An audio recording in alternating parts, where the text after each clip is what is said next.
Oral sex करने से क्या ओरल कैंसर होता है? Yes, entire Bombay, not even Bombay, Maharashtra में there are not more than 50 or 100 cardiac ambulances which are running properly. Indian governments always they are more into tourism because वहाँ पे उनको पैसा मिलने वाला है, वो अभी इन्वेस्ट कर रहे हैं, उससे उनको पैसा मिलेगा. हेल्थ सेक्टर ऐसी चीज़ है जहाँ पे उनको सिर्फ इन्वेस्ट करना है. बच्चों की डेंटल केयर के लिए क्या करना है? बच्चे लोग को होना ही चाहिए. रॉयल डेंटिस्ट, माई डेंटिस्ट, जितने भी जो अच्छे बड़े बड़े जिनके न्यूज़पेपर में आते हैं ना, आप एक बार कोई एडवोकेट को मिलके उसको सिर्फ पूछना कि उनके ऊपर कितने केसेस चल रहे हैं. नमस्कार दोस्तों, और स्वागत है आप सभी का एक बार फिर से मेरे चैनल में, जिसका नाम है रियल टॉक विद मधु, जहां हम लेके आते हैं ऐसे लोगों की कहानियां जो अपने फील्ड में एक मिसाल हैं. डॉक्टर सुदीप बख्शी एक ऐसे डेंटिस्ट जो सिर्फ दांत ही नहीं, मुस्कान भी संभालते हैं. उनका तजुर्बा, उनकी कहानी और उनसे मिलने वाले हेल्थ टिप्स आपको ज़रूर पसंद आएंगे. तो चलिए शुरू करते हैं इस एपिसोड को और मिलते हैं डॉक्टर सुदीप बख्शी से. तो कैसे हैं डॉक्टर साहब आप? All good. पहला सवाल, सबसे ज़्यादा डेंटल प्रॉब्लम क्या होती है जो लोग इग्नोर करते हैं? मोस्ट इम्पॉर्टेंट कैविटीज़ है. अभी कैविटीज़ बहुत सारी वजहों से होती है. जैसे अभी हम देखें कि people have a habits of, बहुत सारे हैबिट्स रहते हैं, टबैको च्यूइंग ये वो, तो उसके वजह से कैविटी होती है. स्वीट टूथ बोलते हैं, जो मीठा ज़्यादा खाते हैं, चॉकलेट से या स्वीट से, उनको होता है. थर्ड मोस्ट इम्पॉर्टेंट, अगर दांतों के बीच में गैप्स है और अगर आप रात को ब्रश करके नहीं सोते हो, वहाँ पे खाना पूरा रात भर रहता है, जिसके वजह से कैविटीज़ होती है. So cavities in short is the most important point, कि उससे दांत खराब होते हैं, फिर टूथ एक होता है, पेन होता है, देन पेशेंट्स आते हैं. पेशेंट्स आते हैं, Yes. क्लिनिक चलता है. हाँ, बट वही एक डेंटिस्ट्री का अभी इंडिया में वही है ना, कि लोग उतना अवेयरनेस नहीं है डेंटल का, जितना नॉर्मल रेगुलर लाइफ में बाकी सब चीज़ का है, डेंटल का नहीं है. कब होता है? जब लोगों को पेन होता है तब लोग आते हैं, तब लोग भागते हैं, तब तक चल रहे तो चलने देते हैं. सो आई थिंक सो थोड़ा अवेयरनेस स्टिल उतना नहीं है जो होना चाहिए. अगर ये अवेयरनेस स्टार्टिंग से हो तो क्या है कि इनिशियल स्टेज में ही जहाँ पे हल्का सा कैविटीज़ है उसको फील करके हो जाता है. बट लोग कब आते हैं? जब पेन होता है, और पेन एक बार हुआ मतलब आपका नर्व्स इन्वॉल्व हो गया, सो रूट कैनाल और ये सब हायर ट्रीटमेंट्स में ही एंड अप होता है. बेसिक ट्रीटमेंट फिर नहीं होता है. सो दिस इज़ द एक थोड़ा है कि थोड़ा अवेयरनेस इज़ लेस इंडिया में, जितना होना चाहिए वो नहीं है. बाकी तो बस वही एंड में आते हैं डॉक्टर के पास पेशेंट, घरेलू रेमेडीज ज़्यादा यूज़ करते हैं या ना. That's the most important thing. और उसमें भी कैसा है कि अभी जैसे अपने यहाँ पे ट्रेडिशंस है कि काफ़ी, जैसे हमारे बड़ेों ने बोल के रखा है कि बाबा दांत निकालोगे तो आँख खराब होगी, आँख की नस खींचेगी. मतलब ये जो सब अपने पूर्वजों से पहले से चलता आ रहा है, which is totally wrong. Wrong. दांत की नस अलग है, आँख की नस अलग है. सो ऐसा कुछ नहीं होता है कि आप दांत निकालने पे आँख कमज़ोर होती है. सो ये सब चीज़ें जो अपने यहाँ पे चलता आया है, सो लोगों ने वही अपने generation to generation pass on किया है कि बाबा ये होता है. सो वो फियर की वजह से भी लोग नहीं जाते हैं. हाँ, डेंटिस्ट का बहुत फेयर रहता है, नहीं जाते. दैट इज़ ऑल्सो मोस्ट ये आइज वाला सही बोल रहे हो, मेरी मम्मी भी नहीं जाती है ये ऊपर वाला हाँ, टूथ वही बोलो निकालने कि में. जो उनको लगता है आँख खराब हो जाएगी मेरी. जो जनरेशन वाइज वही है कि हमारे बड़ों ने ये बोला है कि ये नहीं होता है, ये कराओगे तो ये ख़राब होता है. ऐसा नहीं है. This is the fact which अभी आपके ज़रिए आई कैन टेल यू कि बाबा yes this is the fact. ऐसा नहीं है. आँख की नस अलग है, दांतों की नसें अलग है. आप एक साथ में 32 के 32 दांत भी निकालोगे तो आपकी आँखों पे असर नहीं होता है. So this are the few things जो एक बोलते हैं ना कि एक वो अंधविश्वास चल रहा है कि बाबा नहीं, लोग अपने आप ही को रिलेट कर लिया है कि नहीं ये करने से ये हो सकता है. ऐसा नहीं है. एक अच्छी ओरल हाइजीन मेंटेन करने के लिए क्या डेली रूटीन रहना चाहिए? सी डेली रूटीन में जैसे हम ये तो सुनते आए काफ़ी टाइम से कि 2 बार ब्रश करना. हाँ, सबको पता है. हाँ, सबको पता है, but I don't think so majority people do. हाँ, एक बार किया दैट्स इनफ, वो हो जाता है. Second most important, using a mouth wash. जो कोई majority, I don't think so 90% of the अपना पॉपुलेशन को यूज़ करता है. So that is also most important thing. It is a part of your brushing and everything. So brushing, उसके बाद mouth wash, ये 2 चीज़ important. Third important चीज़ है अपने यहाँ पे हैबिट्स में बुरी वाली भी और थोड़ी अच्छी वाली भी अफेक्ट करती है, जैसे कि if more intake of coffee, T, ये अगर लोग ज़्यादा इंटेक करते हैं तो उसके वजह से स्टेनिंग्स होते हैं, दागे लगते हैं दांतों में, बहुत सारी चीज़ें होती है।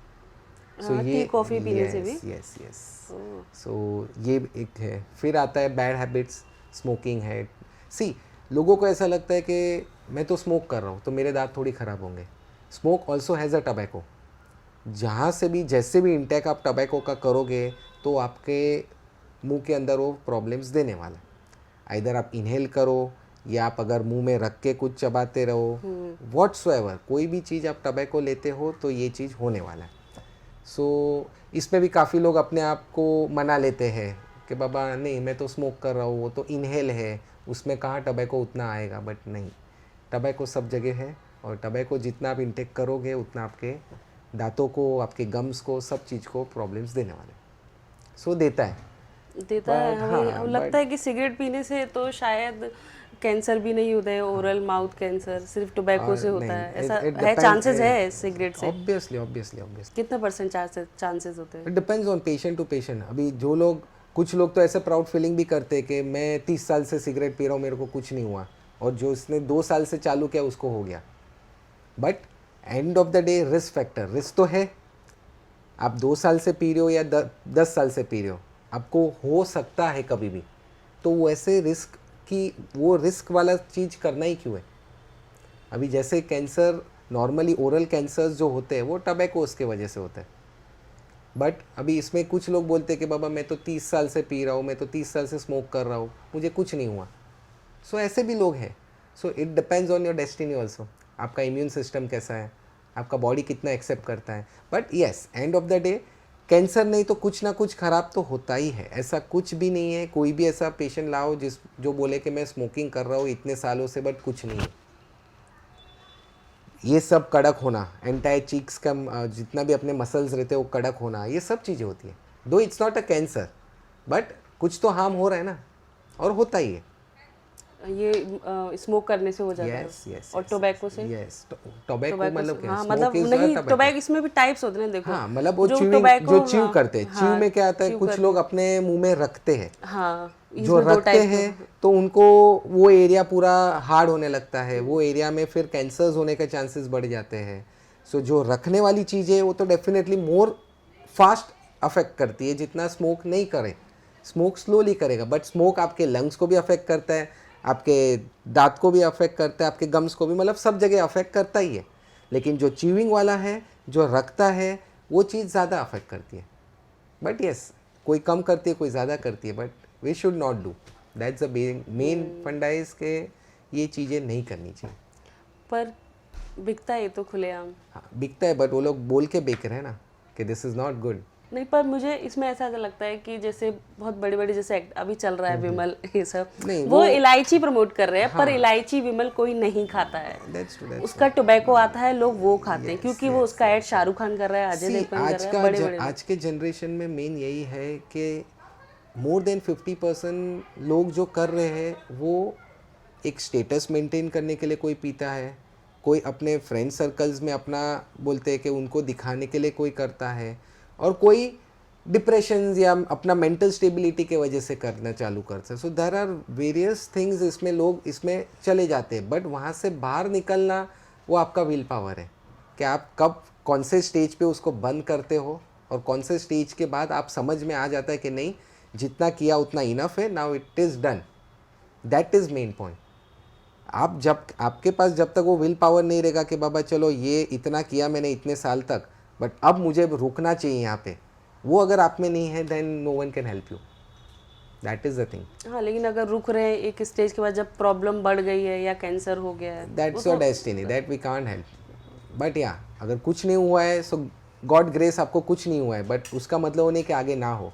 So you should stop yourself. Yes, कर ली ना जितना करना था आपने। चलो 2 साल 5 साल आपने आपका हैबिट्स, जो भी जिस वजह से भी आपने उसको अप्लाई किया हो, आपने वो यूज़ करना स्टार्ट किया हो, मैनी रीजंस आर देयर, चलो हो गया, now you should stop. You should think on your health.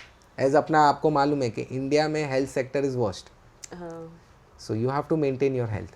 Toothpaste कौन सा यूज़ करना चाहिए? कोई भी टूथपेस्ट? कोई भी, ऐसा कुछ भी नहीं है कि कोलगेट ज़्यादा एडवर्टाइजमेंट कर रहा है तो वो अच्छा है।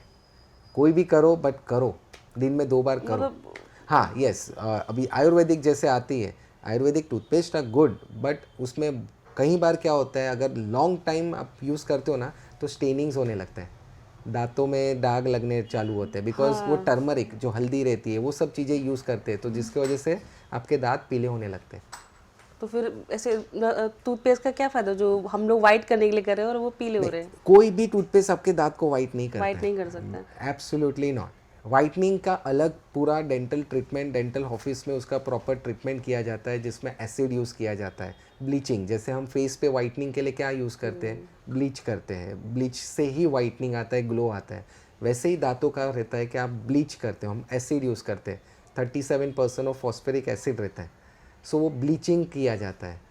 लोगों के दिमाग में ये आ गया है कि जैसे Colgate visible white and many of the companies they do that advertisement कि बाबा हमारा यूज़ करो तो आपका हाँ, वाइट हो white जाएगा। नहीं, नहीं हो सकता। नहीं, that's a marketing strategy, nothing else.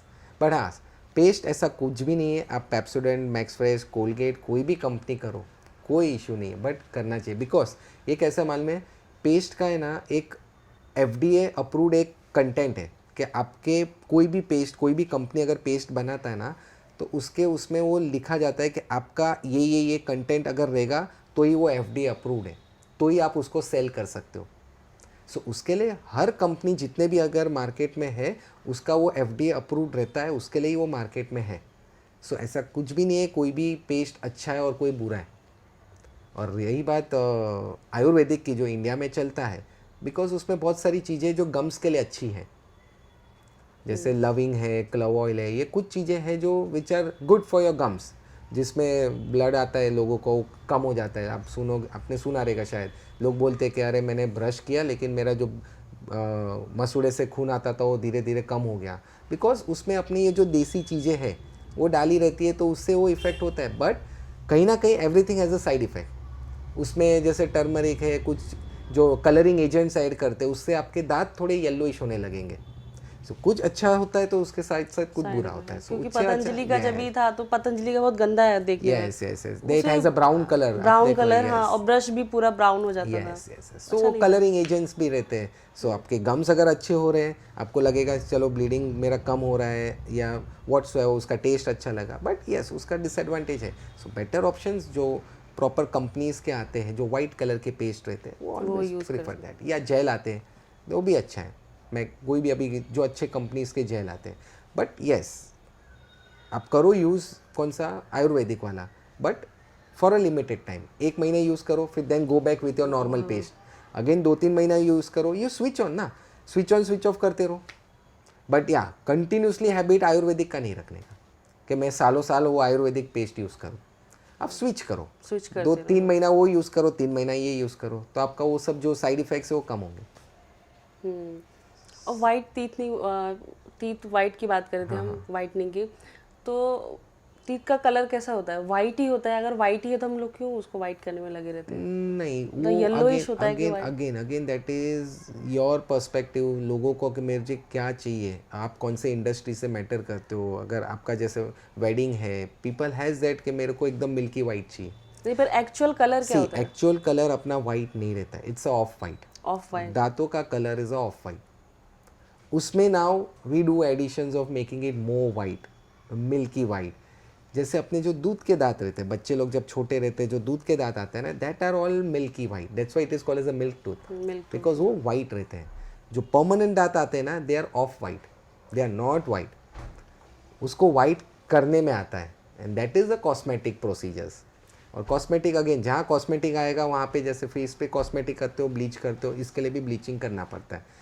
So it's kind of things that patient, जो लोग अपने अपने कौन से प्रोफेशंस में उस हिसाब से वो लोग मांगते हैं। But again I will say it is not suggested. इसके साइड इफेक्ट है ऑब्वियसली एसिड है, एसिड है तो आपके दांत को सेंसिटिविटी बढ़ जाना। अगर समझो आपके मुंह में आपको ऑलरेडी सेंसिटिविटी इशू है, और अगर ब्लीचिंग कराया, so your sensitivity will increase. Secondly, bleaching के बाद, वाइटनिंग के बाद आपको बहुत सारी केयर्स लेनी पड़ती है। Chocolates, any of the colouring agents खाना बंद करना है, even soft drinks if you do, soda, कोई भी सोडा वाले कोई भी चीज़ें हो वो बंद करनी रहती है. So lot of cares you have to take. After whitening. Yes. And that is also again every yearly you have to do a bleaching procedure. आप एक बार ब्लीचिंग करते हो वो परमानेंटली वाइटनिंग होता है क्या फेस का? नहीं, सेम थिंग. तो ये हर ईयर करना पड़ेगा. एवरी ईयर हाँ, जब तक लाइफ है. यस, आपको ब्लीचिंग करना है. आपके दांत वाइट चाहिए, आप ब्लीचिंग कराओ. जैसे ये इससे कैसा है, अभी आपको कहीं पार्टी में जाना है, फंक्शन में जाना है, चलो मैं गई पार्लर में, मैंने ब्लीच करवा लिया, उससे आपको ग्लो आएगा. The same thing happens with the teeth. आपको अगर कभी चाहिए, आपका कहीं पे कोई फंक्शन है, आपको वाइट करवाना है, people come, they do a bleaching. It's a 1 hour procedure basically. एक ही बार में एक ही सिटिंग में हो जाता है. हम वो लाइट से किया जाता है. सो वो एसिड अप्लाई करके we give a light and we do it. So it is not like that कि इट्स अ परमानेंट काइंड कि एक बार कर दिया फिर आपका ख़त्म हो गया. आपको एवरी ईयर 2 years आपको कराना ही है. Yes, और yes. ऐसे लूज भी हो जाते हैं क्या टीथ? नहीं, ब्लीचिंग से नहीं होता. नहीं होते, ऐसा वाइटनिंग ये सब से नहीं होते. ब्लीचिंग इज जस्ट आपके दांत को सिर्फ वाइट करते हैं उसके ऊपर एसिड लगा के.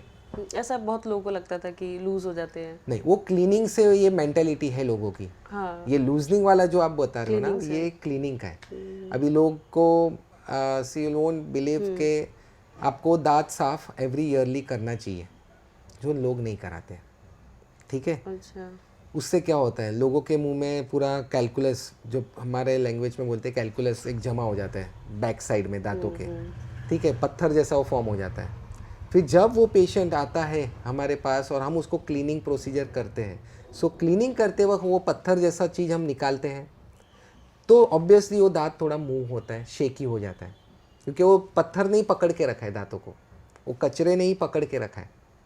सो लोगों को फिर वो लगता है देखो मैंने क्लीनिंग किया उससे मेरे दांत हिलने लगे. But boss, you are not getting it कि आपने क्लीनिंग करा रहे हो तो अभी जो जितना हिल रहा है वो उतना ही रहेगा, otherwise you will lose your tooth. So cleaning करना चाहिए. Every once a year it is must. You should do a cleaning. Machine से, जो हमारे डेंटल क्लिनिक में आके करते लोग. और बच्चों की डेंटल केयर के लिए क्या करना है? बच्चों को बहुत ज़्यादा कैविटी होती है, बहुत बच्चों को सी टू बी फ्रैंक, बच्चे लोग को होना ही चाहिए, होता ही है, because of their eating habits and everything. Not to worry until unless 6 साल से लेके 13 साल के बीच में आपको बच्चे लोग पे ध्यान देना है. कंसल्ट करते रहो डॉक्टर्स को. बच्चे लोग का आपको ओरल हाइजीन आपको मेंटेन रखना है. बच्चे से आप एक्सपेक्ट नहीं कर पाओगे कि वो 2 बार ब्रश करे, वो आपको ही करना है. यस, बच्चे लोग के जो दांत सड़ते हैं उसमें भी बहुत सारी वजह है. मेन 2 वजह आती है जो पेरेंट्स, जो मदर है वो नहीं समझ पाती है. जैसे ब्रेस्ट फीडिंग, जैसे लोग breast feeding mother's they do 3 years 4 years, which is wrong. 1.5 साल मैक्स, 2 साल तक तो ख़त्म. You should not. 1.5 से 2 साल के ऊपर अगर आप ब्रेस्ट फीडिंग करोगे तो बच्चे के दांत खराब होते हैं. उसको नर्सिंग बॉटल कैविटी बोलते हैं, वो होता ही है. फिर आता है जेनेटिक वाइज. अगर माँ बाप के किसी के दांत बचपन में ख़राब रहते हैं तो बच्चे के भी आते हैं. But again it's not worried, क्योंकि वो दांत गिरने वाले और दूसरे आने वाले. मेन वरीड कब होगा कि जब वो गिर के नए आते हैं, वो ख़राब नहीं होने चाहिए. So for that a dental consultant is required. उस टाइम पे आपको रेगुलरली 6 महीने 3 महीने में जाके दिखाना है. बाकी यस, बच्चे लोग के दांत सड़ते हैं, खराब होते हैं, यस नॉर्मल है. बट टू बी फ्रैंक उसको ट्रीटमेंट नहीं करना चाहिए जब तक बच्चा खाना ना छोड़े. लोग पेरेंट्स थोड़े वो हो जाते हैं कि बाबा अरे मेरे बच्चे के दांत काले हो रहे हैं, मैं जाके उसका ट्रीटमेंट कराऊँ. But don't do. बच्चों को उस एज में फियर नहीं देने का डेंटल का, बिकॉज डेंटल का फियर अच्छे बड़े लोग में से नहीं जा रहे. तो बच्चों को अगर आप 6 साल 7 साल की उम्र में या 5 साल की उम्र में उसको इंजेक्शंस, ड्रिलिंग एंड ऑल, वो एक फियर बैठ जाता है ना, फिर वो बच्चा बड़ा होके फिर उसको फियर रहता है डेंटल का. सो ऑलवेज आई तो suggest personally to all my patients कि अगर बच्चे के दांत खराब है भी, कुछ मत करो जब तक बच्चा कंप्लेन ना करे, बच्चा खाना ना छोड़ दे.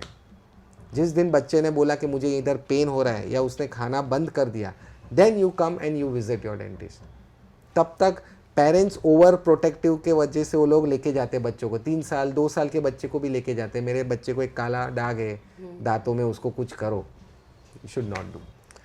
और विजडम टूथ के बारे में बहुत लोगों में कन्फ्यूजन है. हाँ, विजडम टूथ अभी टू बी फ्रैंक अभी लास्ट कुछ जनरेशन, जैसे अभी के जो जनरेशन है, अभी धीरे धीरे हमारा ह्यूमन बॉडी में जॉ अपना जो जॉल है ना वो छोटा होते जा रहा है।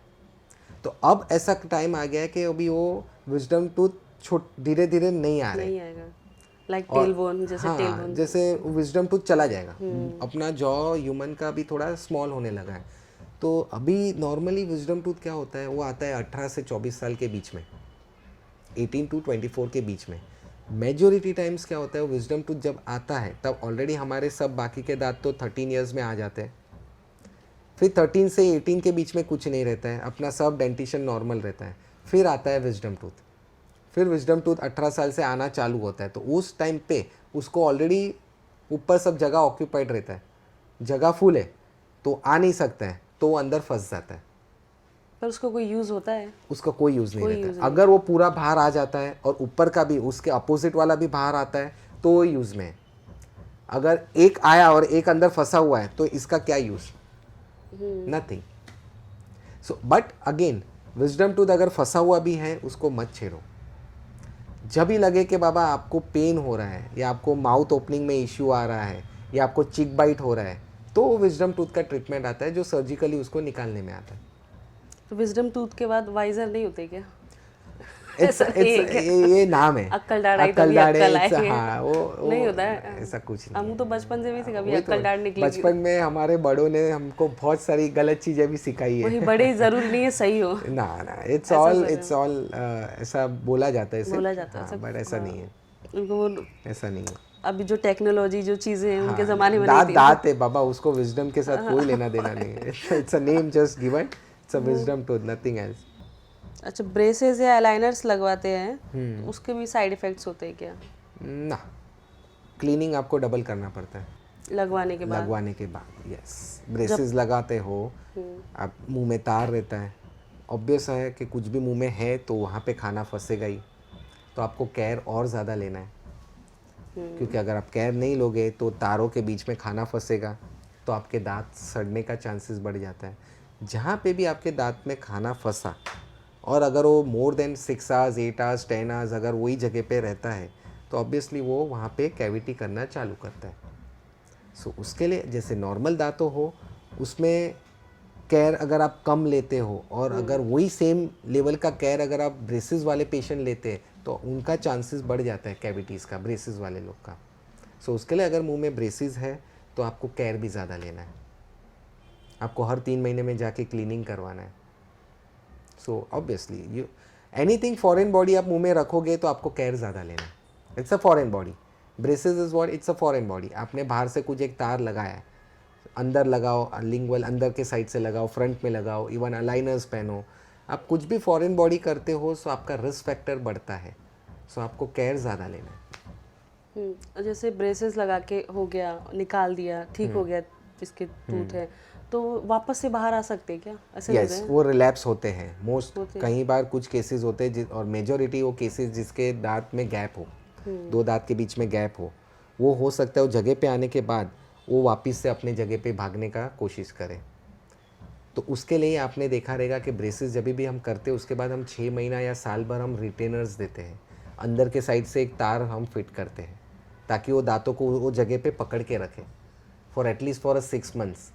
तो उसके बाद क्या होता है, उसके बाद आप निकाल भी दो तो दांत अपने आप वापस उसके जगह पे भागते नहीं है, कभी नहीं जाएगा ना, लाइफ टाइम ना, फिर नॉर्मल रहेगा। Yes. But for that after post treatment आपको 6 महीने से 1 साल तक आपको रिटेनर्स पहनना ज़रूरी है। और डेंटल एंजाइटी लोगों में बहुत है, लोग नहीं जाते डेंटिस्ट के पास। That's the worst part. तो क्या करना चाहिए वो एंजाइटी, वो जो फेयर है वो हटाने के लिए? जाना है डेंटिस्ट के पास, जाना है लेकिन आपको। बहुत पेनफुल भी तो रहता है, यहाँ पे इंजेक्शन लगाते मैं हैं आप आपको लोग। यही चीज़ है। अभी जैसे आपने मेरे को बताया कि डेंटल ट्रीटमेंट इज़ पेनफुल, मैं भले डेंटिस्ट के पास नहीं गया हूँ, for me yes it will be a dental treatment painful. 5 लोग में से 1 या 2 जन गया रहेगा, उसने उसका एक्सपीरियंस भेजा रहेगा, बाकी 3 गए भी नहीं रहेंगे बट उसने उसका एक्सपीरियंस को समझ के उसने सोच ले कि इट्स अ पेनफुल। अगर आप अच्छे से कोई अच्छे जगह पे डेंटल ट्रीटमेंट्स कराते हो, trust me the only pain in dentist is of injection. वो 5 सेकेंड का जो इंजेक्शन चुभता है वो पेन होता है, उसके बाद पेन नहीं होता है। जो डिजास्टर पेन है वो, that it's a pricking pain basically. जैसे हम इंजेक्शंस लेते हैं, दैट्स 5 सेकेंड्स का प्रिकिंग पेन। वो एक प्रिक का पेन आपने ले लिया, उसके बाद पेन नहीं होता है if entire procedure is been done properly. Again I am telling you, आज के डेट में आपको पता है कितने डेंटिस्ट निकलते हैं, पास आउट होते हैं साल में? Almost every college has 90 to 95 students passing every year. ऐसे कितने कॉलेजेस हैं अपने महाराष्ट्र में? ऐसे कितने डेंटिस्ट ओवरऑल निकलते हैं? प्राइवेट कॉलेजेस कितने हैं? मेजॉरिटी प्राइवेट कॉलेजेस के जो स्टूडेंट्स रहते हैं, most of them they don't get that much exposures काम करने का। सो वो अभी आप समझो, अभी जैसे कोई एक अच्छे एक्सपीरियंस डॉक्टर्स के पास जाओ, उसके अंडर आप काम करो, और एक जो जिसने कोई एक्सपीरियंस नहीं लिया है, जो प्राइवेट कॉलेज से आया है, जिन्होंने इंटर्नशिप में भी पेशेंट्स नहीं किए हैं, वो जो ट्रीटमेंट करेगा, सो आपको इंजेक्शंस भी पेनफुल लगेगा, उसके बाद जो ट्रीटमेंट करेगा उस टाइम पे भी आपको पेन होते रहेगा। So that doesn't mean the dental treatment is painful. कहाँ से करते हो, कौन करता है वो treatment, that is important. Yes, अगर आप कोई मेजर सर्जरीज करवाते हो डेंटल में, इम्प्लांट्स और ऐसा कुछ, तो उसमें वो होता है कि post treatment you get a swelling and all, which is a normal tendency. आप कोई भी सर्जरीज करवाओ तो बॉडी आपका उसको रिस्पॉन्स देता है, but on chair dental treatments are not painful if it is been done properly. आपकी लाइफ में कोई ऐसा केस आया था कि जिससे आपके डेंटिस्ट लाइफ में एक टर्निंग पॉइंट आया आपके प्रोफेशन में? हाँ, स्टार्टिंग में 15 years back when I started my practice, उस टाइम पे एक केस हुआ था ऐसा। इट वाज लाइक ऑफ, कैसा था कि अभी एक एजेड कपल थे, से अराउंड 75-80 ईयर्स के रह गए, दोनों हस्बैंड वाइफ थे, दोनों मेरे क्लिनिक पे आए थे। एंड दैट वाज टचवुड, आप मानोगे नहीं, वो मेरा फर्स्ट ईयर था क्लिनिक का, and that was a very, you can से a bad experience for me. वो हस्बैंड वाइफ साथ में आते थे, दोनों एजेड थे, एक दूसरे के हाथ पकड़ के आने का क्लिनिक पे। एंड उस टाइम पे I was having a 2 chair, अभी भी 2 चेयर हैं, तो वो अंकल जो आते थे आंटी का डेंचर बनाने के लिए, सो आंटी का डेंचर करने के लिए मैं आंटी का ट्रीटमेंट करता था, uncle use to sit and see. तो ऐसा अभी डेंचर्स में कैसा होता है, 6 या 7 बार पेशेंट को आना रहता है, सो कंटिन्यूसली एवरी 6 सिटिंग्स तक वो लोग साथ में आए। लास्ट फाइनल सिटिंग्स में क्या हुआ कि जब अंकल वॉज सिटिंग देयर और मैं आंटी का डेंचर डिलीवरी दे रहा था, मतलब वो उनका फाइनल स्टेज था जब मैं डेंचर उनको देना है।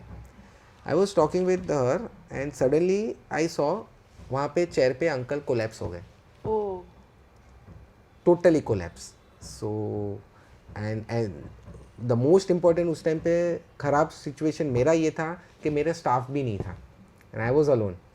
सो आंटी ने उनको देखा, वो कोलैप्स हो गए। एंड उस टाइम पे अभी मेरे को दोनों को हैंडल करना, मैंने अंकल को पहले, ऑब्वियसली आंटी तो फेंट हुए थे, आई वॉज नोइंग कि चलो उन्होंने देखा तो फेंट हुए, आंटी को तो चेयर पे ही भी रेस करके उनको सुलाया। अंकल का you won't believe for few seconds और you can say almost a minute sort of के पल्स नहीं मिल रहे थे, there was no pulse, and so that was a nightmare for me. वो जो झटका, फिर अभी करूँ क्या, इनको संभालूँ। फिर लकीली उनके लड़के का नंबर था मेरे पास, आई इमीडिएटली कॉल, एम्बुलेंस को मैंने कॉल किया। उतने में अंकल को कैसे कैसे करके मैंने उनको उठा के चेयर, दूसरी जो चेयर थी उसमें मैंने सुलाया। And after god grace just थोड़े टाइम में अंकल थोड़े मूव करने लगे, उनके फिंगर्स और वो मूव करने लगे। तब आई थॉट कि नहीं चलो एवरीथिंग इज़ फाइन। फिर धीरे धीरे आंटी को पहले होश में लाया। आंटी तो शी तो started crying when she came. फिर उनको समझाया नहीं uncle is okay, is good. उतने टाइम में फिर मैंने सडनली एम्बुलेंस को तो कैंसिल किया, उनका लड़का आ गया, वो they were staying just nearby. तो उसके लड़के ने उस टाइम पे मेरे को बताया कि अंकल का जस्ट 30% हार्ट वर्किंग है। Oh my god. So I was like कि boss why he is out, उनको ऐसा ट्रैवल नहीं करना है, उनको बाहर नहीं जाना है। अगर जिनका 30% हार्ट वर्किंग है एट द एज ऑफ 75-80, आप उनको बाहर मत भेजो। सो है, this is the thing, patience आज की तारीख में लोगों को उतना अपना बोलते हैं ना हेल्थ का उतना नहीं है, नहीं है, केयर नहीं करते, केयर नहीं करते। नहीं यू शुड करते। Be, you should. Actually pyorrhoea जिसको होता है उसको पता नहीं चलता है, ऐसा है। हाँ, मतलब सामने वालों को पता चलता है क्योंकि बिकॉज ऑफ वो Smell आना, बैड ब्रेथ। yes. हाँ, सी पायरिया इज क्या है, पहली चीज़ तो वो गम्स की बीमारी, राइट, मसूड़े की। दांत अलग है, मसूड़े अलग है। पायरिया क्यों होता है? क्योंकि जब आपने क्लीनिंग नहीं करते हो, आप बहुत सारे सब हैबिट्स हो एज आई टोल्ड, तो उसकी वजह से आपके गम्स में पूरा वो कैलकुलस जमा हो जाता है, कचरा जमा होता है, जिसकी वजह से आपके गम्स स्वोलन अप होते हैं। मुंह से जब भी आप ब्रश करते वक्त खून आना, मुंह से स्मेल आना, this all things are indications of pyorrhoea. दांत थोड़े थोड़े हिलने लगना, लोगों को लगता है कि मेरे दांत पहले हिलते नहीं थे, अभी हिलने लगे, so that means you are getting a pyorrhoea. Pyorrhoea is a gums disease, आपको गम्स का कोई ना कोई थोड़ा इश्यूज आ रहा है, so you should go and हाँ, गेट अ चेकअप डन। हाँ, लेकिन जिसको है उसको स्मेल नहीं पता चलती ना उसको, हाँ, तो वो सामने कैसे वाले को पता समझना। करेगा कि मुझे स्मेल हो रहा है? और सामने वाला जैसे सपोज मुझे है तो बैठी हूँ तो बोल भी नहीं सकता कोई किसी को। नहीं, बट मैं आपको ये बता रहा हूँ कि जिसको भी ये पायरिया का इश्यूज है, उसको चलो स्मेल नहीं समझ रहा है, बट उसको वो तो समझ रहा है कि उसके गम्स में से खून आ रहा है। नॉर्मल ब्रशिंग करते वक्त खून आएगा ही। हाँ, लेकिन बहुत लोग शायद इसको नॉर्मल समझते होंगे कि शायद हार्ड ब्रश किया होगा। वही बात है ना, यही कुछ चीज़ें हैं जो जानना है। अभी वो कोई इंसान ऐसा ब्लंटली तो नहीं बोलेगा ना, अरे आपके मुंह से स्मेल आ रहा है। हाँ, ऑब्वियसली। हाँ, तो बैड ब्रेथ आता है उसको कैसे चेक करिए जिसको पायरिया है? Consult dentist. आपको लगे कि बाबा मैं वही बता रहा हूँ, आपको लगेगा आपको बैड ब्रेथ आ रहा है, sometimes if you keep your hand and if you breathe you will get that smell. So ऐसा कुछ है, you feel something is wrong, go and visit your dentist and दिखाओ उनको कि बाबा ये क्यों है। They are the right person to tell you कि क्या हो रहा है क्या नहीं हो रहा है, बट उसके लिए विजिट करना is the most important thing. यही छोटी छोटी चीज़ जो हम निगलेक्ट करते हैं ना लोग, उसके वजह से वो छोटी चीज़ बड़ी हो जाती है, फिर वो आपके दांत हिलने लगते हैं। और एक बार दांत हिलने लगे, उसका आप कोई भी सर्जरी से दांत वापस फॉर्म नहीं कर सकते हो। एक बार दांत आपके बोन में, हड्डी में हिलने लगे, वो गए। सो उसके लिए this are all alarming science which लोगों को जानना ज़रूरी है। ब्लीडिंग होना, ये सब चीज़ें इज अलार्मिंग साइंस जो जानना चाहिए।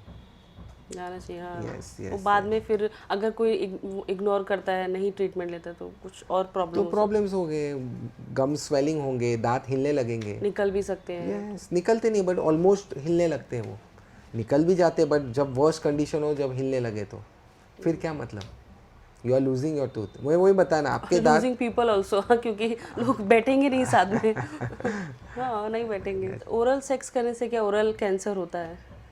यस, चांसेस है। चांसेस रहते हैं।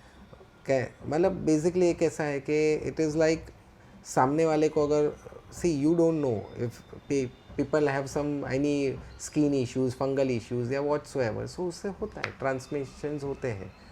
सो वी हैव यानी टू जैसे बी अगर कॉशियस। शायद मल्टीपल पार्टनर्स के साथ रहेंगे तो तब भी हो सकता है। सी ये सिंग HIV नहीं होता है, अच्छा you getting, but yeah you can get other various issues but not HIV with the oral sex, that's the main thing, because HIV एक ऐसी चीज़ है कि जहाँ पे आपका ब्लड सामने वाले ब्लड के साथ कंबाइन होना चाहिए, जो इसमें एज सच नहीं होता है until unless। वो क्यों होता है, अगर किसी को कोई प्रिक हुए, कुछ है, आपको पता नहीं है, तो डेफिनेटली जैसे अभी आपको किसी को पायरिया है, गम्स में से ब्लीडिंग आ रहा है, राइट, मतलब उसका ब्लड तो यूज हो रहा है, कहीं से निकल रहा है, और ना करो सामने वाले को भी अगर कहीं से एक हल्का फुल्का प्रिक हो जहाँ से ब्लीडिंग आ रहा है, सो वो हो सकता है। सो इन सच केसेस पेशेंट्स को होता है चांसेस है। चांसेस है। क्या फ्लॉस करना जरूरी है? ज़रूरी है, ज़रूरी है। इफ़ आपके दांतों में खाना फंसता हो तो। ऑलमोस्ट फंसता ही होगा। नहीं, ऐसा नहीं, ऐसा नहीं। ऑलमोस्ट नहीं, मतलब लोगों को हैबिट्स रहता है टूथपिक। ट्रस्ट मी, टूथपिक ऐसी चीज़ है जो आपको कभी यूज़ नहीं करना चाहिए। It is the worst thing. हाँ, सब तो toothpick he is the worst thing. क्यों? क्योंकि टूथपिक क्या है, एक वुड है, लकड़ा है, इट्स अ सॉलिड थिंग। वो आप दांतों में जो लोग डालते हैं और उसको निकालते हैं, उससे क्या होगा, आप कोई भी सॉलिड चीज़ को दो दांतों के बीच में डालोगे तो गैप बढ़ता है। कंटिन्यूसली मैं अगर दांतों के बीच में टूथपिक यूज़ करता रहूँगा, एवरी डेली, एवरी ईयर, महीने में, हफ्ते में, मैं कुछ भी खाने के बाद टूथपिक यूज़ करूँगा, तो वो दो दांतों को सेपरेट करता है, सो वो गैप और बढ़ता है। बल्कि फ्लॉस क्या है, वो एक धागा है, वो आपके दांतों के बीच में जाएगा और वो वापस बाहर आ जाएगा, वो आपके दांत को सेपरेट नहीं करता है। सो उसके लिए फ्लॉस इज ज़रूरी। टूथपिक कभी नहीं करना। टूथपिक नहीं, लेकिन फ्लॉस करते तो बोलते कि मेरा मसूड़ा कट गया। वो अगर आप जोर से करोगे, अगर दबा के करोगे तो इंजरीज होता है, बट दैट्स ओके। बट वो कभी करना है, मैं आपको ही समझा रहा हूँ क्या, वो जब अगर किसी को खाना फंसता हो तो टूथपिक को साइड में रख के फ्लॉस करो, एक बार आप अंदर फ्लॉस डाल के बाहर निकाल दोगे, जो भी कचरा रहेगा बाहर निकल जाएगा, आपके दांत को कोई हार्म भी नहीं होगा। Precautionaries, this are all precautionary things जो करना चाहिए, डेली रूटीन में करना चाहिए लोगों को। हाँ जो नहीं करते जो नहीं करते जो नहीं obviously करते नहीं करते वो ही है, बट अभी क्या करें। लोगों को गलत भी डायग्नोस, जैसे आप बहुत अच्छे डेंटिस्ट हो, सब अच्छे डेंट, अभी थोड़ी देर पहले हम बात कर रहे थे ना, ये अच्छे एक्सपीरियंस डॉक्टर के पास जाओ, लेकिन सबके पास हर जगह पे एक्सपीरियंस डॉक्टर डेंटिस्ट कंपटीशन, नहीं है। It's a competition. हाँ, लेकिन हमको अगर सही डायग्नोस किया है, गलत डायग्नोस किया है, तो कैसे पता चलेगा? तो लोगों के ट्रीटमेंट सी इसमें, हाँ इसमें अगेन वही है कि एक तो ट्रस्टवर्दी फैमिली डॉक्टर्स हो, कोई आपका फैमिली डेंटिस्ट हो, कि वाया वाया अगर किसी ने, अभी आज के तारीख में you won't believe, since last 15 years मैंने आज तक एक भी मेरा क्लिनिक का पैम्पलेट या एडवर्टाइजमेंट या ऑनलाइन एडवर्टाइजमेंट नहीं किया है। I never wait for a Google rating and all, I don't believe in that. I just believe कि मैं आपका अच्छा काम करूँगा तो आप बाकी 4 को भेजोगे, सो माई पब्लिसिटी इज़ दैट। सो ये मेंटेलिटी होना ज़रूरी है। आज के तारीख में क्या हो गया, कंपटीशन हो गया है। एज आई टोल्ड यू कि बहुत सारे डेंटिस्ट निकलते हैं, ऑलमोस्ट लैक्स में डेंटिस्ट आते हैं हर साल नए नए। आप देखोगे हर बिल्डिंग में आपको एक डेंटल क्लिनिक मिलेगा। आप कोई भी बिल्डिंग में जाओ जहाँ पे कॉमर्शियल है, नीचे आपको एक डेंटिस्ट मिलेगा। कंपटीशन बढ़ गया है। सो अभी इसमें कैसा हो गया कि लोगों को पेशेंस चाहिए ना, रेंट चुकाना है, बैठे हैं तो काम, तो अभी आप आए हो, आपके मुंह में मैं 10 चीज़ निकाल सकता हूँ। अभी आपको ट्रस्ट करना कि नहीं करना वो आपके ऊपर है। But I personally will say आज के तारीख में नॉट अबाउट डेंटिस्ट्री, कोई भी चीज़ में एक सेकेंड ओपिनियन लेना ज़रूरी है। जब कभी कोई डेंटिस्ट आपका दांत निकालने की बात करे, हाँ चलो किसी ने बोल दिया कि कैविटी है, इसको क्लीन करके फिलिंग करा लो, better take another suggestion. 2 suggestion लेने में क्या जाता है? जाता है? It is nothing hard and fast कि आपको आज का आज ऑप्शन लेना है, सजेशन लेना है और उसको आगे बढ़ना है।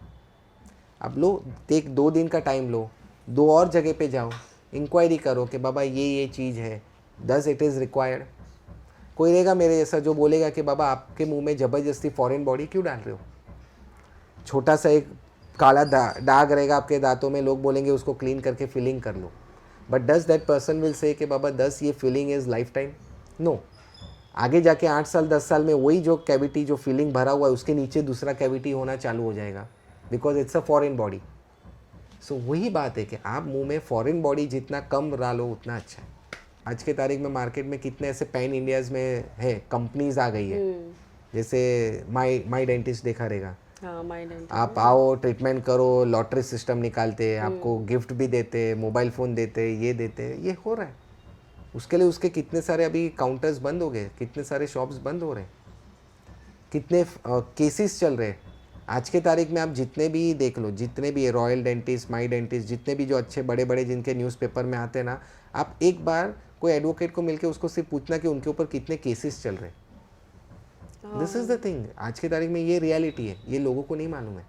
ये रियलिटी है कि मेजोरिटी जितने भी बड़े बड़े जो डेंटल सेंटर्स खोल के बैठे, उसके ऊपर कितने लोगों ने केसेस किए हुए फ्रॉड ट्रीटमेंट के, लाखों लाखों रुपए का ट्रीटमेंट किया है, 2 साल 6 महीना साल भर में वो निकल गया है।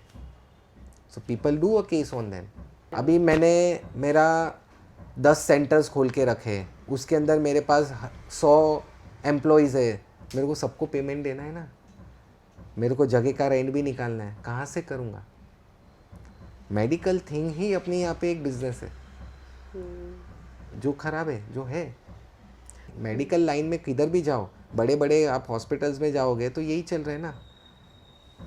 कोई भी बड़ा हॉस्पिटल ले लो, डॉक्टर्स को फोर्स किया जाता है कि आपको एक टारगेट दिया जाता है, आपको महीने में इतने पेशेंट्स करने ही है, कन्वर्ट करने ही है, इतने आपको सर्जरीज करनी है। वो हर फील्ड में, मेडिकल के हर फील्ड में।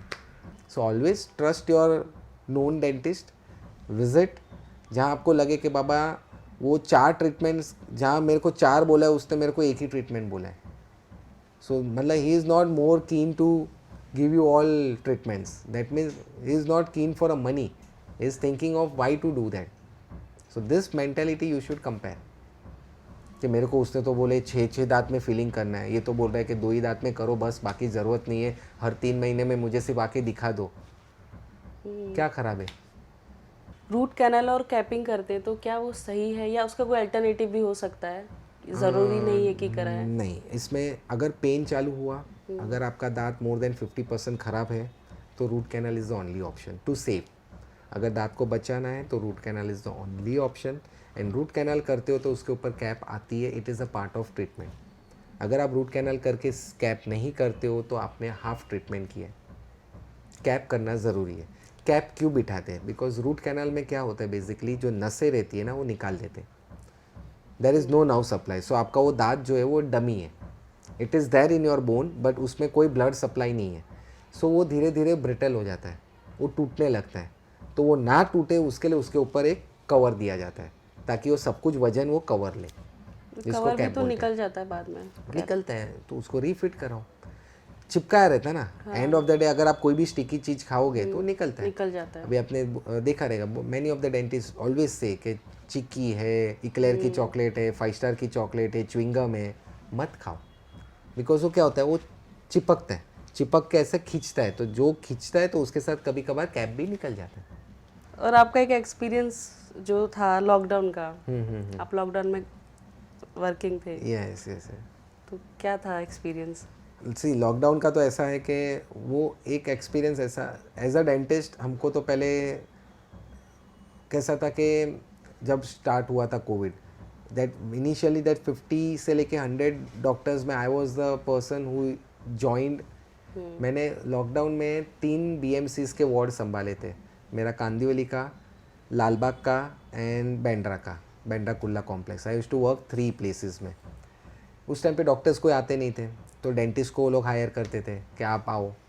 हम लोग को सिखाया जाता था, 15 दिन का ट्रेनिंग दिया जाता था कि ICU में कैसे क्या काम करना है, कैसे करना है। बिकॉज अगेन उस टाइम पे ऐसा था, उतना फियर था कि लोग नहीं बाहर निकलते थे, इवन डॉक्टर्स नहीं आते थे। एंड कहीं मोर देन 50% वजह वो भी थी कि पे नहीं किया जाता था डॉक्टर्स को।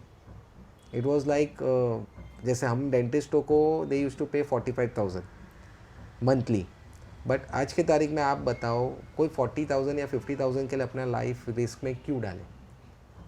बिकॉज हमारे गवर्नमेंट को उतना स्पेंड नहीं करना था, ना तो डॉक्टर्स के पीछे ना मशीनरीज के पीछे। That was the main drawback. तो वो शुरू हुआ, I used to work day and night, काम करता था, हमारा रहने का था बाहर होटल में ही। मेरा वर्स्ट एक्सपीरियंस बहुत बैंड्रा कुल्ला कॉम्प्लेक्स में था, जो सेंटर था। उस टाइम पे मैं ICU में पोस्टेड था, मतलब ICU में भी था और I have to look after everything. वो CCTV कैमराज में देख के पेशेंट को एक्सपायर होता है तो उनके रिलेटिव्स को हैंडल करना है, वो सब चीज़ें का मुझे दिया गया था। सो उस टाइम पे ऐसा हुआ था कि यू वोंट बिलीव, अपना entire Bombay, not even Bombay, Maharashtra में there are not more than 50 और 100 cardiac ambulances which are running properly, fully equipped. क्या बात कर रहे हैं? Yes. तो वही तो वजह थी कि उस टाइम पे कितने प्राइवेट एम्बुलेंसेज ने पैसे कमाए। यहाँ से 1-2 मिनट 5 मिनट के डिस्टेंस पे जाने के लिए 10-10 हज़ार 15 हज़ार लिए लोगों से। So this was the drawback. Health sector अपना इंडिया में नहीं सुधरा है। अपने Indian governments always they are more into tourism, because वहाँ पे उनको पैसा मिलने वाला है, वो अभी इन्वेस्ट कर रहे हैं, उससे उनको पैसा मिलेगा। हेल्थ सेक्टर ऐसी चीज़ है जहाँ पे उनको सिर्फ इन्वेस्ट करना है, जगह में इन्वेस्ट करना है, डॉक्टर्स के सैलरीज में इन्वेस्ट करना है, एम्प्लॉयमेंट में इन्वेस्ट करना है, मशीनरीज में इन्वेस्ट करना है, बट रिटर्न नहीं है। रिटर्न लोगों का हेल्थ है, वो उनको इम्पोर्टेंट नहीं है। उनके लिए इम्पोर्टेंट है कहाँ से हम अभी कुछ करें और हमको फॉर अ लॉन्ग टाइम से अराउंड 20 years 30 years हमको रिटर्न मिलता रहे। So this is the drawback. India में यही चीज़ तो है कि हम करोड़ों रुपए स्टैच्यूज़ बनाने में डाल देंगे क्योंकि हमको वहाँ से पैसा आएंगे लाइफ टाइम, बट हम वो करोड़ों रुपए का कोई बोलते हैं जैसे धीरूभाई अंबानी या हिंदुजा जैसे हम 10 बॉम्बे में हम गवर्नमेंट हॉस्पिटल्स बना दे, वैसा नहीं हो सकता। आप गवर्नमेंट हॉस्पिटल्स देखा है अपने बॉम्बे में? भगवती ले लो, शताब्दी ले लो, साइन ले लो, it's worst, it's a nightmare. आप या मैं या कोई भी जा सकेगा, सोचेगा भी जाने का? नहीं सोचेंगे। That is the thing. उसके वजह से प्राइवेट हॉस्पिटल्स अपना भाव रखते हैं, अपना प्राइस रखते हैं। डॉक्टर्स जो धीरूभाई अंबानी में काम करता है, जो जसलोक में काम करता है, हिंदुजा में करता है, वो गवर्नमेंट में भी आ सकता है, बट उसको वो सैलरी मिलेगा तो आएगा ना। सैलरी देने के लिए गवर्नमेंट रेडी नहीं है। गवर्नमेंट क्यों इन्वेस्ट करे? उसको फ़ायदा क्या है गवर्नमेंट को? आप बताओ। अगर गवर्नमेंट चाहे तो जितने भी अभी गवर्नमेंट हॉस्पिटल्स है उसको वो लोग प्राइवेट हॉस्पिटल जैसा बना सकते हैं, बट वो नहीं बनाएगा। क्यों बनाए? क्यों इन्वेस्ट करे? उससे उनका क्या फ़ायदा, गवर्नमेंट का क्या फ़ायदा? जसलोक जैसे या धीरूभाई अंबानी जैसे अगर हॉस्पिटल्स गवर्नमेंट के हो जाए तो आपको लगता है कि फिर धीरूभाई अंबानी वो चार्ज कर पाएगा? बाद में उसको भी प्राइसेस कम करना ही पड़ेगा। हाँ बिल्कुल। क्योंकि जब लोग कहीं और जाने लगेंगे तो उसको भी अपना प्राइस कम करना पड़ेगा। आज के तारीख में प्राइवेट हॉस्पिटल्स के क्यों रेट ज़्यादा है? बिकॉज दे नोज कि एंड ऑफ द डे अगर लोग बीमार गिरेंगे, लोग अपना घर बार बेच के भी अपना यहाँ पे ही ट्रीटमेंट करेंगे, गवर्नमेंट में नहीं जाएंगे। So this is the reality. तो वही लॉकडाउन में अगर अच्छे से सब चीज़ें प्रोवाइड की होती। यस, आप मानोगे नहीं, बांद्रा कुर्ला कॉम्प्लेक्स में जो सेंटर था उसमें entire centre was handle bye 1 या तो 2 इंटेंसिविस्ट जो इंक्यूबेटर मशीन डालते ना, वो 1 या 2 ही रहता था। बाकी सब जो सीखने वाले थे वो एक्सपेरिमेंट करते थे पेशेंट के ऊपर। तो पेशेंट तो मरेगा ही वैसे, उसको नहीं होगा कोविड तब भी वो। Yes every night there used to be almost 7 to 8 death every night.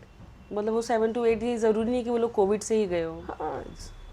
Many reasons.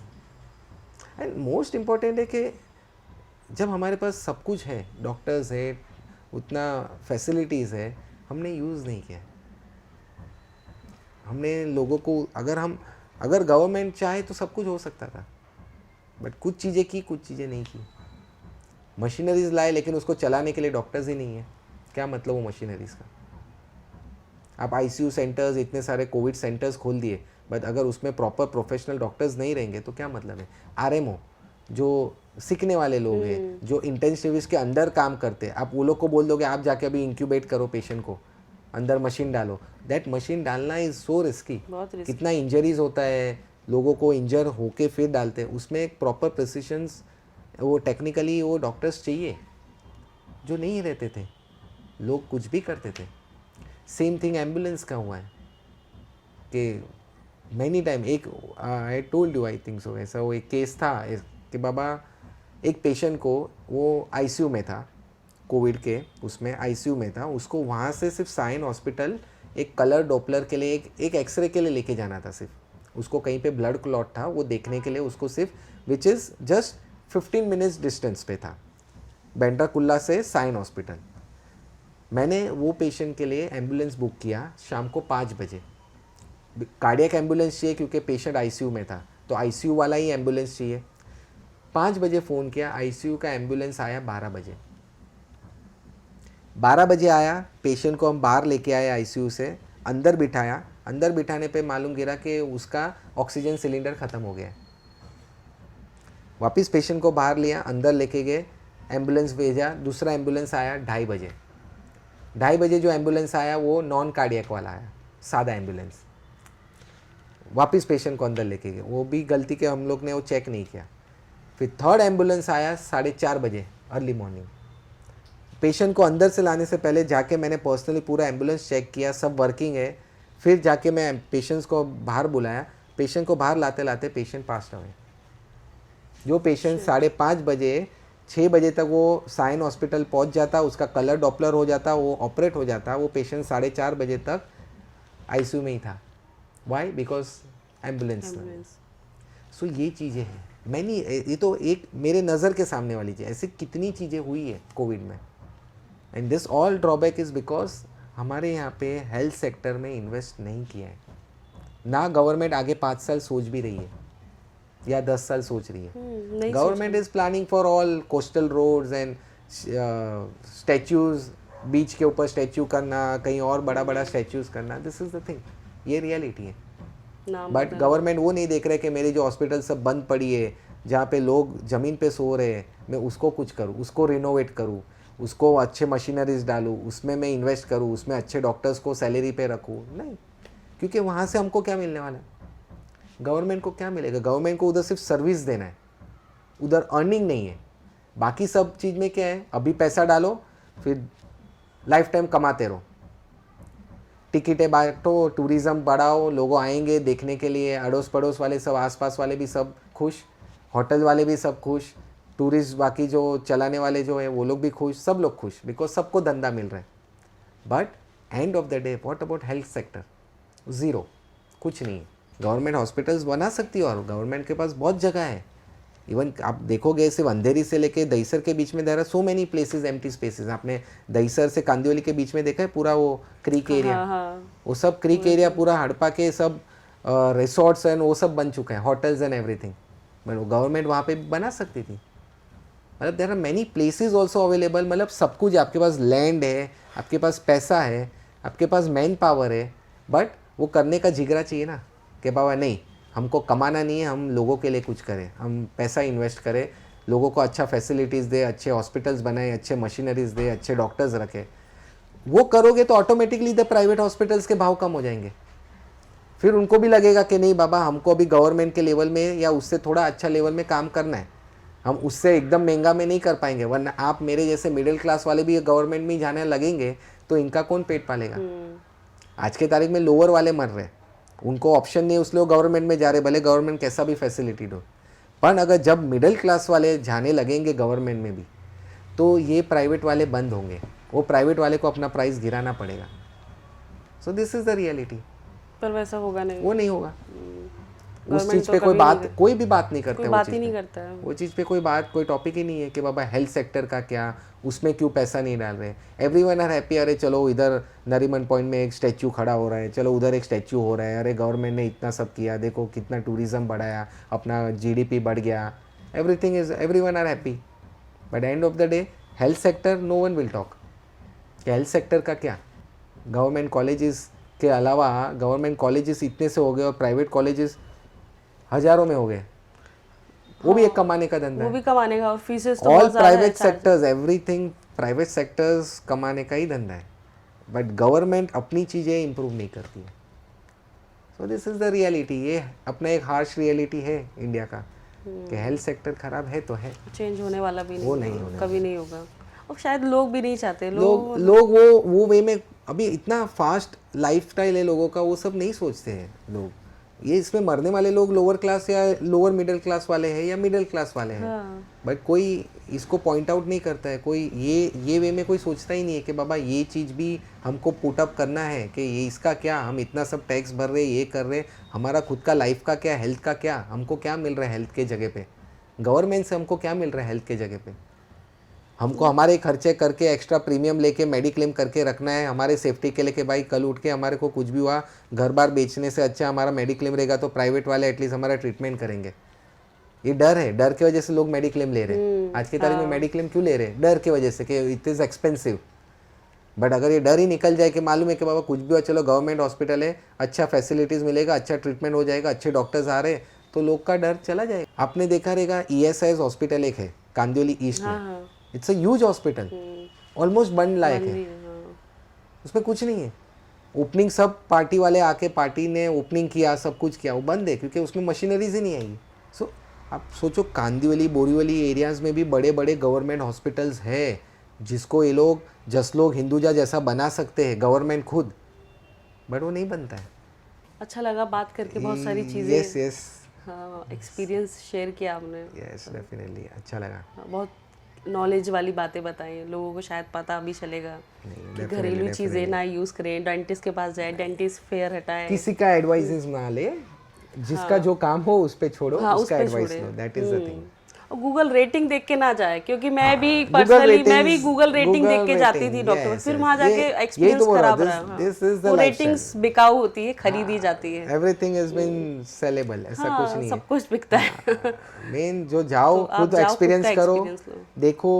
Treatment करना ज़रूरी नहीं है कि बाबा मैं गया हूँ या गई हूँ तो मेरे को तभी का तभी ट्रीटमेंट करना ही है, वरना डॉक्टर मुझे बाहर नहीं जाने देगा. नहीं, you just go, do a checkup, do a consultation. आपको लगेगा तो आप कराओ, आपको वर्थ लगा कि नहीं उन्होंने जो समझाया वो सही है, या अगर डाउट है 2 जगह और जाओ, 2 और कंसल्टेशन करो, then you decide. But yes, visiting a dentist once a year is a must, ज़रूरी है आपके लिए, हेल्थ के लिए. तो दोस्तों, ये थे डॉक्टर सुदीप बख्शी, एक पैशनेट डेंटिस्ट जिन्होंने अपने ज्ञान और अनुभव से हमको आज बहुत कुछ सिखाया. और अगर आपको ये वीडियो पसंद आया तो लाइक करें, शेयर करें, सब्सक्राइब करें और अपने दोस्तों के साथ शेयर करें। अपना ख्याल रखिए, दांतों की देखभाल रखिए और हमेशा मुस्कुराते रहिए। तो मिलते हैं अगले वीडियो में अपने नए गेस्ट के साथ। तब तक के लिए नमस्कार।